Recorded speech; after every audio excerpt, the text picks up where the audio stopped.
ముందు ముడిచినమ్మ పండుగ కదన్నట్టు sarpanch MPTC ZPTC ఎన్నికలలో తొందర పడితే తొవ్వ సాపు కాదంటున్నాడు మన BJP MP Etela Rajender sir.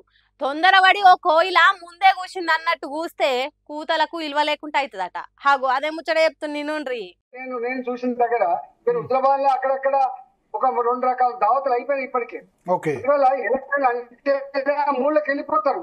ఏం లేదన్నా అని మొదలు పెట్టే దోస్తుంటాడు, ఏం లేదన్నా అని మొదలు పెట్టేటువంటి కార్యకర్తలు ఉంటారు. కాబట్టి డెఫినెట్ గా డబ్బులు ఇవాటి నుంచి ఖర్చు అయ్యేటువంటి ఆస్కారం ఉంటుంది. కాబట్టి ఇంత ఖర్చు పెట్టిన 8వ తారీఖు వరకు కోర్టు ఏమో తెలియదు. కాబట్టి నేను వాళ్ళను డిమోరలైజ్ చేయట్లేదు, వాళ్ళని ఏదో అయోమయంలో పెట్టట్లేదు. కానీ న్యాయ నిపుణులు చెప్పిన ప్రకారంగా, అనుభవం రాజకీయ నాయకులు చెప్పిన ప్రకారంగా, ఎలక్షన్ కమిషన్ లో పనిచేసినటువంటి బ్యూరోక్రాట్ చెప్పిన ప్రకారంగా మాత్రం ఇది సాధ్యమయ్యేటువంటి పని కాదు, ఇది ఇట్లా జరగదని చెప్పి మాత్రం చెప్తున్నారు.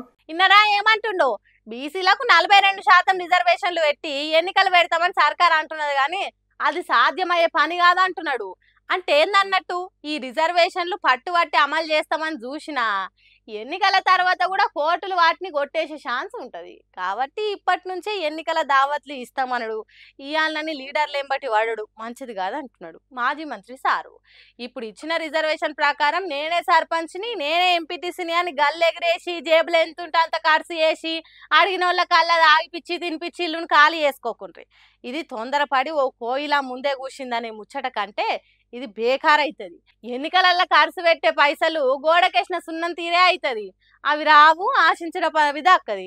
మహారాష్ట్ర రాష్ట్రంలో ఎన్నికలు అయిపోయి గెలిచిన వాళ్ళ ప్రమాణ స్వీకారాలు అయ్యి బాంబులు కాల్చుకొని బాణసంచ వేల్చుకొని స్వీట్లు వంచి పెట్టినాక కూడా ఎన్నికలను రద్దు చేసింది.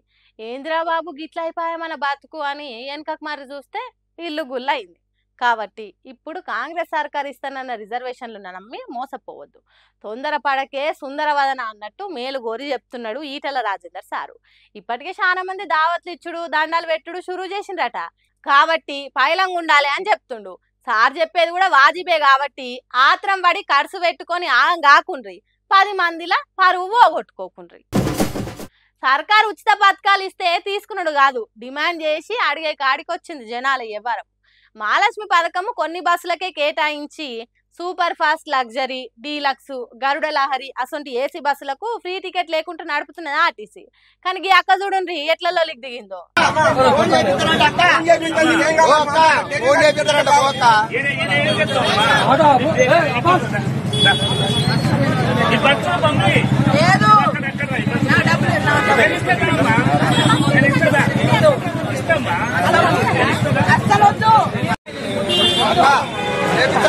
చూసిండ్రా ఎట్లున్నా కథ. ఇది డీలక్స్ బస్ అమ్మా, దీనికి ఫ్రీ టికెట్ ఉండదమ్మా అని ఎంత చెప్పినా బస్సు ఇడుస్తలేదు, దాని ముంగట్ నుంచి కదులుతలేదు. ఇది డీలక్స్ బస్ అయినా మెట్రో బస్ అయినా మంచిదే. కాంగ్రెస్ సర్కార్ ఆడోళ్లకు బస్సులలో ఫ్రీగా తిరిగే మహాలక్ష్మి పథకం తీసుకొచ్చింది.